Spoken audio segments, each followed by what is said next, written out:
What do we do when overwhelm takes over our lives? What do we do when there's so much overwhelming feelings of anxiousness, anxiety, frustration, overwhelm? That feeling that it's just too much. It's too much for the moment.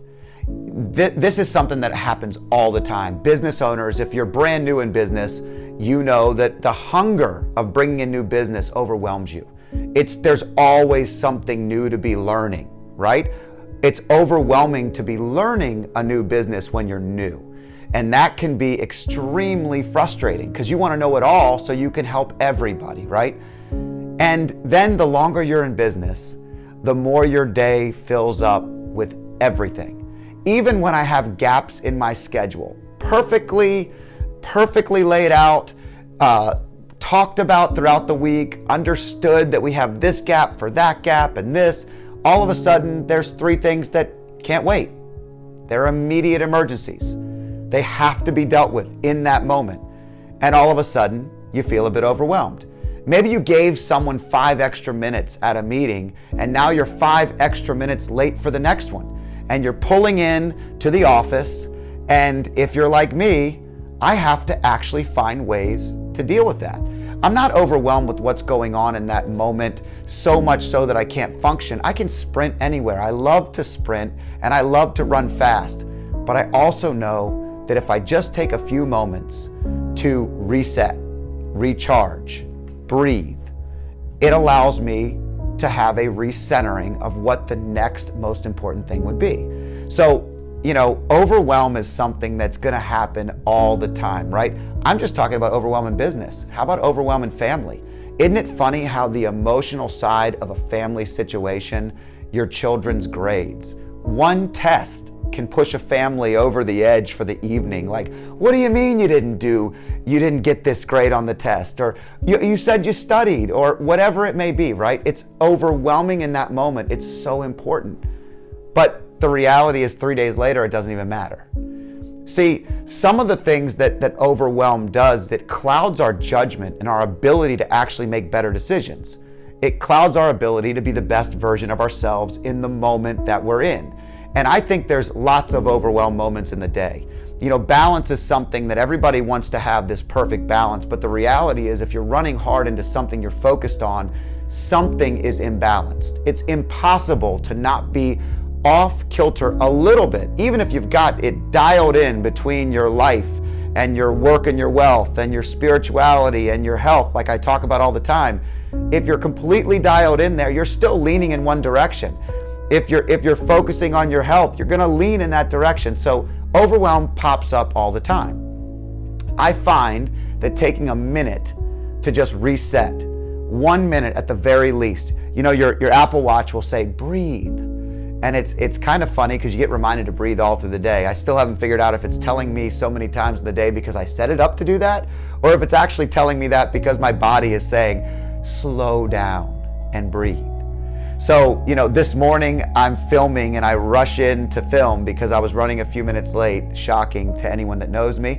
And I'm rushing in, but I stopped in the car. I stopped in my car, I turned it off, I took a couple of deep breaths, and I took 60 seconds to reset. And then I walked in.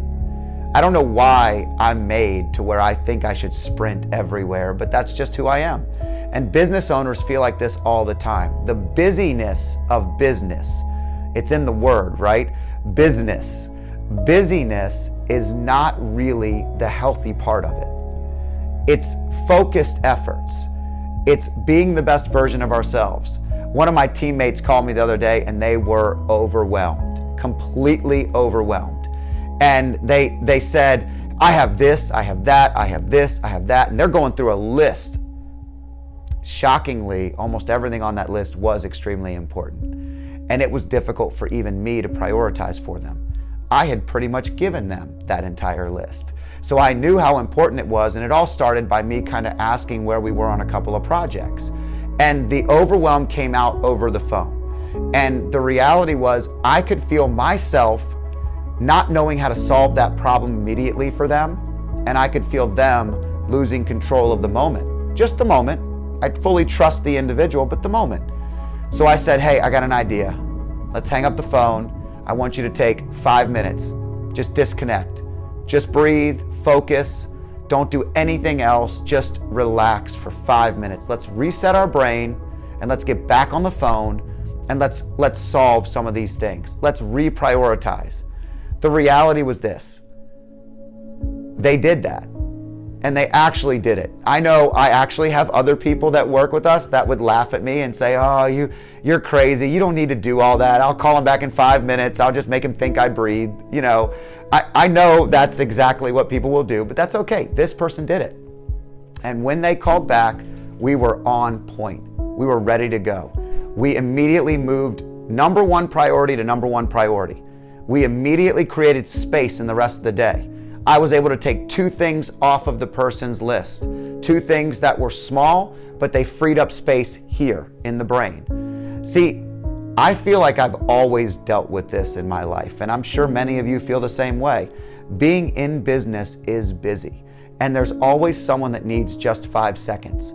Literally, in the moment that I ran to the restroom and the second that I was coming in here to film, I had someone say, I need 5 quick signatures. Can you do that real quick for me? It's only going to take 5 seconds. It is only 5 seconds, but those 5 seconds add up throughout the day to the point where you're constantly thinking about how to reprioritize. Overwhelm is something that we deal with every day. And I mentioned earlier, we talk about the family. That is like kryptonite for most of us, right? We could be perfectly dialed in at work. You could be the best attorney. You could be closing cases day in and day out. In the financial world, you could be doing 8 appointments in a day and crushing it. And you get home and somebody, like I said, had a bad test. And you're like, what is happening? Like, it's the biggest deal in the world. Or it's overwhelming when when they're little, not eating all their dinner, because you're thinking, what if they don't grow up big and strong? What if they don't do all the things we need? You're thinking so far in advance, you lose sight of the moment. And now we don't want those moments to add up to bad decisions, but you do need to reset many times, whether in our family, in life, or just in business. And sometimes the transitions between them are the most important ones. So this last point has been very, very important to me, and I'm not always great at it. If my wife were watching this video, and she does watch some of them, not all of them, but some of them, she would say I'm not perfect at this, but I try really hard. I read an article or a book or something many, many years ago that said when you walk in the door from work, if you could just pretend you have this coat on, and you take the coat off and you hang it outside of the door so that when you walk in, you're fully aligned and in the moment with your family. And it allows you to kind of separate. Well, today has been really, really difficult for many of us because we work from home, or we can work from home, or we can work from anywhere. So the delineation between the worlds has become even more difficult today than I think it ever was. But if I at least take the 60 seconds when I pull in the garage and I breathe, I often will be in the car and the dog is barking at the door and Adrian lets out the dog and he runs out to see me and he's jumping at the door, and I'm really in that transition mode because I'm trying for 60 seconds to reset. To be the best version I'm going to be of myself, I've got to release some of the things that I'm not getting done today over here and move on to the things that are most important in my life right here. And I don't know how you deal with overwhelm. I don't know how you have found success in that, how you overcome the busyness of business. But I'd love to understand it better. I'd love to have a better understanding of how have you made your life less busy. It's really funny because as I look back on my life, I took a trip down memory lane a little while ago, and I looked at these old letters that my wife had written me and I had written her, and we were both away from each other in a long distance relationship, and every one of them had a busyness tone. Like, I was so busy. What could I possibly have been that busy with at 21 years old? To think about that now makes me laugh, but it's always been who I am. It's always been something that I will work with because I add just a little bit more to every day, because I love giving to people. I love giving all of myself in the moment, and I'll continue to be that to the day that I die. Many of you will do the same thing, but how do you delineate it? How do you create space in your day from the overwhelm? Share with us below. Give me some ideas. I don't have it all figured out. I'm still learning as I go and laughing at my younger self along the way. The truth is, I will laugh at my younger self today, 10 years from now. And I will think, what could he have possibly been so busy with that he can't handle what I'm dealing with today? Maybe I will laugh at myself because I have it figured out. And now I'm way more relaxed, way less busy, and the transition moments are less and less because they're more of a bigger space in my day. I don't know, but I'd love to hear what you think. Thanks for joining me.